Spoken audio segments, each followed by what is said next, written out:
भैया पागल हो गया है डोनाल्ड ट्रंप।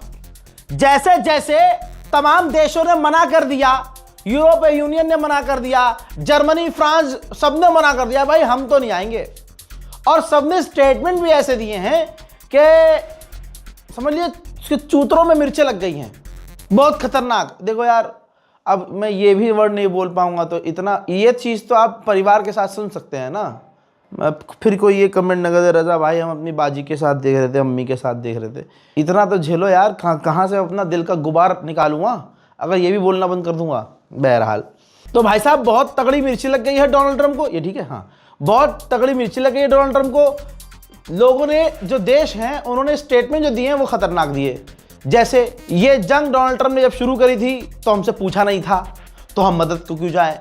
डोनाल्ड ट्रंप ने ये सब देखा और देखता रहा, बौखलाता रहा, क्योंकि पूरी दुनिया में नंगा हो गया है डोनाल्ड ट्रंप।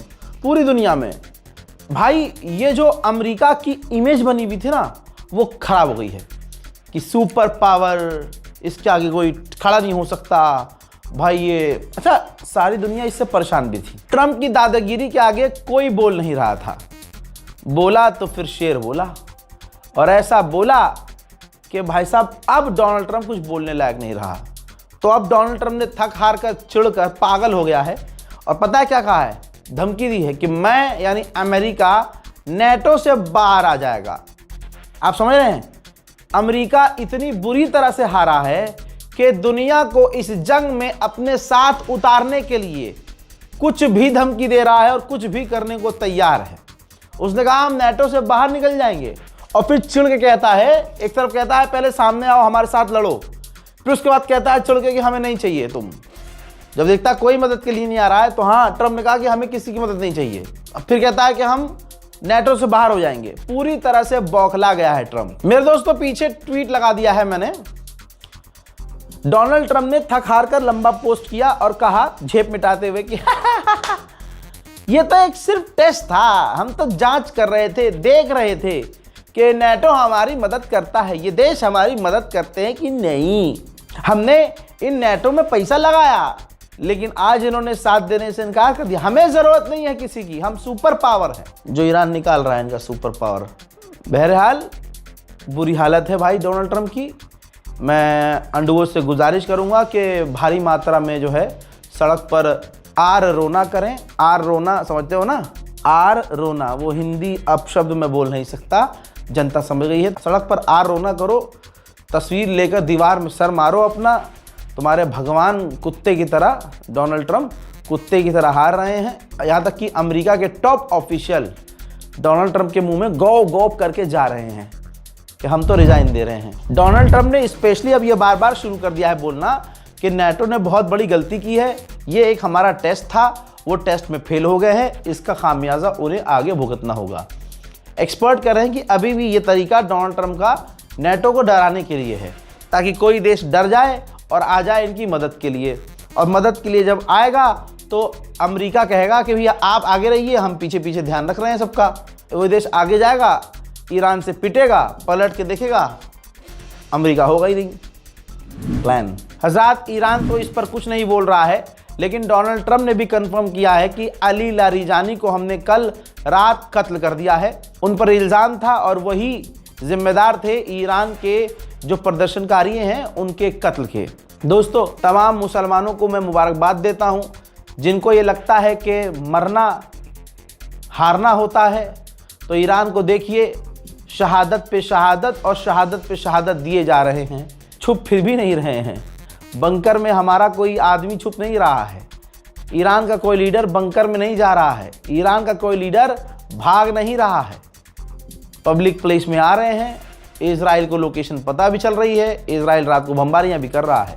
लारिजानी शहीद हो चुके हैं। मैं तमाम मुसलमानों को शहादत की मुबारकबाद पेश करता हूं। ईरान ने अभी फिर से कह रहा हूं कुछ कंफर्म नहीं किया है, नहीं किया है, नहीं किया है, लेकिन सूत्र जो कह रहे हैं, जो ईरान के अंदर से भी बातें आ रही हैं, वो यही हैं कि खैर ईरान लड़ता रहेगा। ईरान ने सिर्फ अली लारिजानी को नहीं खोया है, सैकड़ों कमांडर इसमें शहीद हुए हैं, बहुत लोग मारे गए हैं, लेकिन ईरान की हिम्मत नहीं टूटी है। खामनाई, शहीद खामनाई ऐसा निज़ाम बना कर गए हैं कि एक जाएगा दूसरा अपने आप आएगा, दूसरा जाएगा तीसरा आएगा। अमेरिका मारते मारते थक जाएगा, लेकिन ईरान के लोग कुर्बानी देने से नहीं थकेंगे और ईरान का निज़ाम नहीं टूटेगा इंशाअल्लाह। उधर ये बौखलाया हुआ गुलाबी सुअर डोनाल्ड ट्रंप, ये इमैनुअल मैक्रोन से भी चिढ़ गया क्योंकि फ्रांस से इन्होंने मदद मांगी थी। अब जब फ्रांस ने मदद देने से घुमा फिरा दिया, नहीं भेज रहा है, तो अब डोनाल्ड ट्रंप ने अपने दफ्तर में इंटरव्यू में कहा है कि इमैनुअल मैक्रोन बहुत जल्द जाने वाला है, यानी इमैनुअल मैक्रोन चुनाव हारने वाला है। उधर डोनाल्ड ट्रंप ने कहा कि हम जब चाहे ईरान की इलेक्ट्रिसिटी को तबाह कर सकते हैं, हम जब चाहे ईरान को पूरी तरह से मिटा सकते हैं। ईरान का हमने इतना नुकसान कर दिया है कि 10 साल उसको दोबारा वैसा बनने में लगेगा जैसा वो पहले था। हम जब वहाँ से चाहे निकल सकते हैं, लेकिन हम निकलेंगे नहीं, अभी हम लड़ेंगे। तो दुआ कीजिए दोस्तों कि इस जंग में पूरी तरह से, जिस तरह से जलील हुआ है डोनाल्ड ट्रंप, इसी तरह से दुनिया के सामने ये गिड़गिड़ा कर भीख मांगे कि बस जंग बंद कर दो और ईरान आखिर तक इसे पीटता रहे। दोस्तों आप सोचिए, अमेरिका के सबसे टॉप काउंटर टेररिज्म का हेड, जो काउंटर टेररिज्म की पूरी एक टीम बनाई गई थी, उसके हेड ने कहा कि ईरान से हमें कोई खतरा नहीं था, ये जंग इजराइल के कहने पर शुरू की है और ये गलत है, मैं लिहाजा रिजाइन दे रहा हूं। ऐसे उन्होंने बहुत सारी बातें कही। डोनाल्ड ट्रंप ने उस पर कहा है कि हाँ बहुत अच्छा किया कि उसने रिजाइन दे दिया क्योंकि वो कमज़ोर था। हजरात, सच बोलना, सच को एक्सेप्ट करना कमज़ोरी नहीं कहलाता है। ये जो घमंड डोनाल्ड ट्रंप का है वो टूट रहा है और इंशाअल्लाह आपकी दुआ रही तो टूटेगा। डोनाल्ड ट्रंप भी इसी तरह से रोएगा। तुर्की के राष्ट्रपति भी अब इसकी तमाम पॉलिसी समझ चुके हैं इजराइल की। तुर्की के राष्ट्रपति ने कहा कि सारी दुनिया जानती है कि इजराइल ने पहले फ़िलिस्तीन पर हमला किया, गाज़ा पर हमला किया, कब्ज़ा किया, फिर लेबनान पर उसने हमला किया, सीरिया पर उसने हमला किया, अलग अलग जगहों पर उसने हमला, अब वो ईरान पर हमला कर रहा है। दुनिया को ये पता है कि इजराइल की नज़र में कुछ भी नहीं है। इजराइल की नज़र में सिर्फ प्रॉमिसिंग लैंड है, जो उसको लगता है कि ऊपर वाले ने प्रॉमिस किया है, वो बस ज़मीन कब्जाना चाहता है। उसकी नज़र में सिक्योरिटी कुछ नहीं है कि भैया सिक्योरिटी होनी चाहिए, इलाके में शांति होनी चाहिए, वो सिर्फ ज़मीन चाहता है। तुर्की के विदेश मंत्री ने कहा कि इजराइल जो धोखे से पॉलिटिकल असैसिनेशन कर रहा है, धोखे से जो ईरानी लीडरों को मार रहा है, ये इंटरनेशनल लॉ का उल्लंघन है, ये सरासर गलत है। जर्मनी की टोन पूरी तरह से हजरात चेंज हो गई। ये मेरे लिए तो मौजज़ा है, मेरे लिए तो मौजज़ा है भाई। जर्मनी कभी भी इस तरह की बात, मतलब जर्मनी कभी भी अमेरिका कितना भी कुछ कर दे, अमेरिका के खिलाफ नहीं चलता था। लेकिन देखिए जर्मनी के विदेश मंत्री ने क्या कहा। जर्मनी के विदेश मंत्री ने कहा कि ईरान में तबाही हो, बर्बादी हो, ये जर्मनी के इंटरेस्ट में नहीं है और ईरान की रिजीम पावर के जरिए चेंज करवाना ये किसी भी हालत में मुमकिन नहीं है। अब तो बिल्कुल मुमकिन नहीं है भैया। फ्रांस के राष्ट्रपति यानी फ्रांस पूरी तरह से मोमनीन पीछे हट गया है। मोहतरम हजरात, ये ईरान की बहुत बड़ी स्ट्रेटेजिक जीत है, खुद सामने आया है इमैनुअल मैक्रोन। हजरात, ये बयान मेरी नजर में इस पूरी जंग में सबसे बड़ा है, वो भी फ्रांस का। फ्रांस कोई छोटा मोटा और कमजोर मुल्क नहीं है। फ्रांस के राष्ट्रपति ने कहा और अमेरिका के मुंह पे जोरदार तमाचा जड़ते हुए सीधा सीधा कह दिया कि ये जंग हमारी नहीं है, ये जंग अमेरिका ने शुरू की है, हमारे इंटरेस्ट की नहीं है। तो हम स्ट्रेट ऑफ हुर्मुज को खोलने के लिए अपने बल ताकत का प्रयोग नहीं करेंगे, ना हम कभी, ये वर्ड यूज किया है, नेवर, कभी हम स्ट्रेट ऑफ हुर्मुज को खुलवाने के लिए नहीं जाएंगे कभी।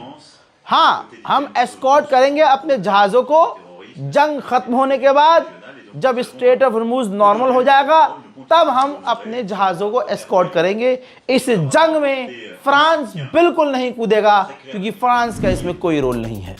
डोनाल्ड ट्रंप ऐसे ही पागल नहीं हुआ मेरे दोस्तों। अमेरिका ब्रिटेन के एयरबेस का इस्तेमाल कर रहा है ईरान पर हमला करने के लिए पूरी तरह से। यह बात आपको मैंने 11-12 दिन पहले बता दी थी, है ना, बता दी थी ना। अब भाई साहब ब्रिटेन ने जांच का ऐलान कर दिया है। ब्रिटेन ने कहा है, मतलब जांच करने के लिए इसलिए आदेश दिया है कि भैया हमने तो चुपके से अमेरिका को अलाउ किया था।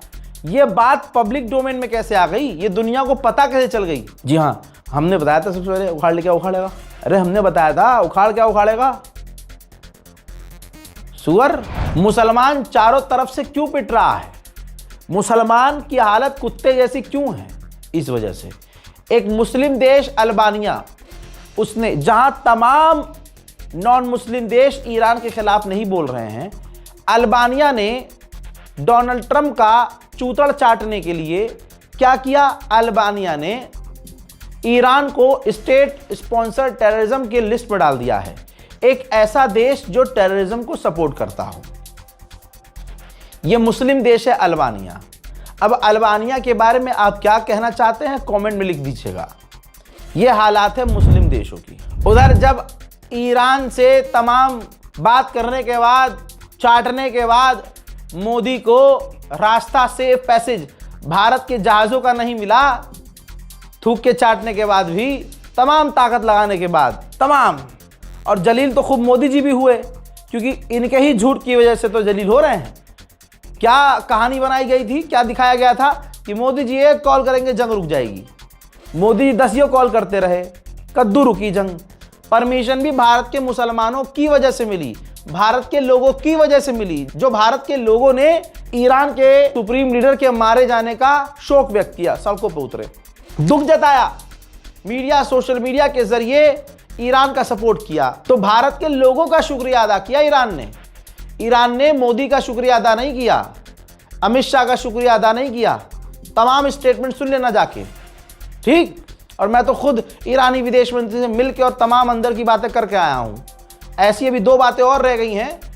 मैंने पहले भी कहा था कि बहुत सारी बातें हैं जो मैं बोल नहीं सकता, अभी 2 बातें और हैं जो होनी है, तब आपको पता चलेगा कि अच्छा ऐसा भी है, मैं बता नहीं सकता, इंतजार कीजिए। तो जब मोदी ने देख लिया कि यहां तो अपनी दाल गल नहीं रही है, तो यूएई को फोन किया। ये देखिए, यूएई शेख मोहम्मद बिन जायद अल नहयान से बात की है, दुख जताया है कि वहाँ जो हमले हो रहे हैं यूएई पर, ये सरासर गलत है। यानी जो ईरान हमले कर रहा है, जिगर नहीं है नाम लेने का ईरान का, मोदी जी का, लेकिन इन्होंने कहा कि जो हमले हो रहे हैं यूएई पर, ये काफ़ी गलत है, हम इसकी निंदा करते हैं और सेफ पैसेज मिलना चाहिए तमाम टैंकरों को। सेफ पैसेज यानी सिर्फ ये तेल के लिए फड़फड़ा रहे हैं, गैस के लिए फड़फड़ा रहे हैं। ये बात तो अब यूएई भी समझ रहा होगा। यूएई के दिमाग में भी आ सकता है कि अगर इतना हमदर्द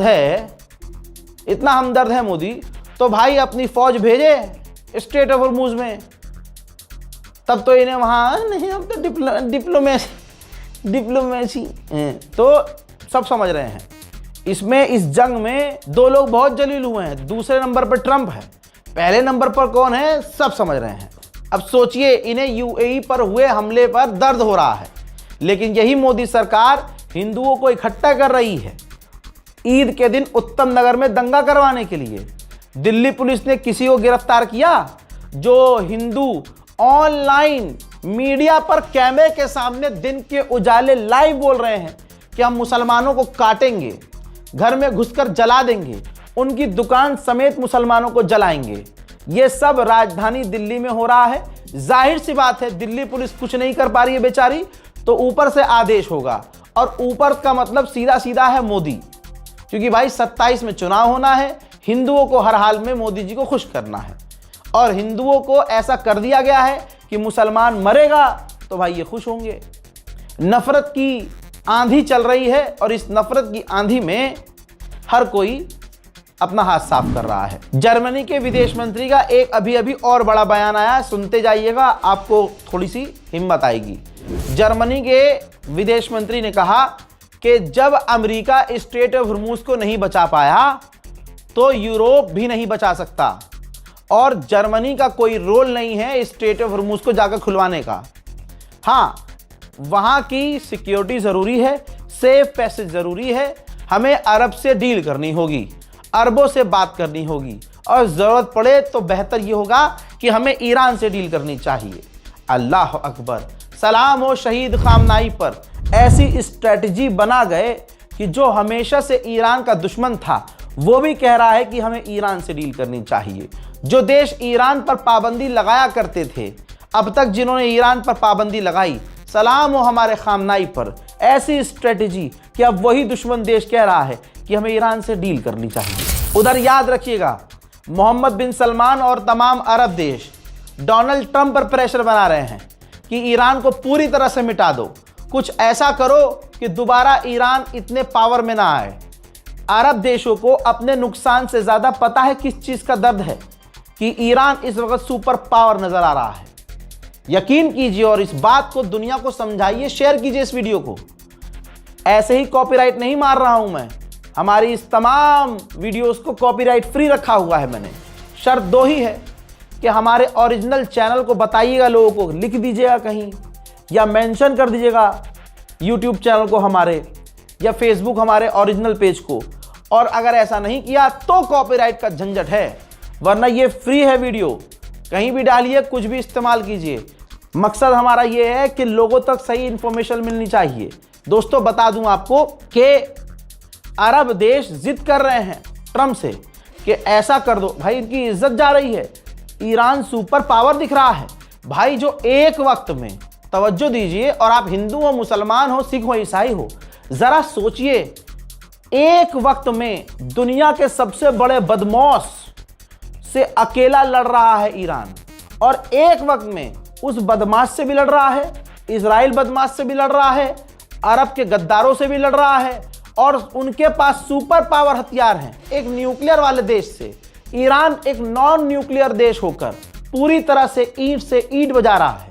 इसमें अरब को यह हो रहा है कि हमारे पास इतना कुछ है, पैसा, दौलत, शोहरत, तब भी आज हम ईरान के आगे नहीं टिक पा रहे हैं। इस जंग में जो ईरान ने बजाया है, पूरी दुनिया ईरान की फैन हो गई है।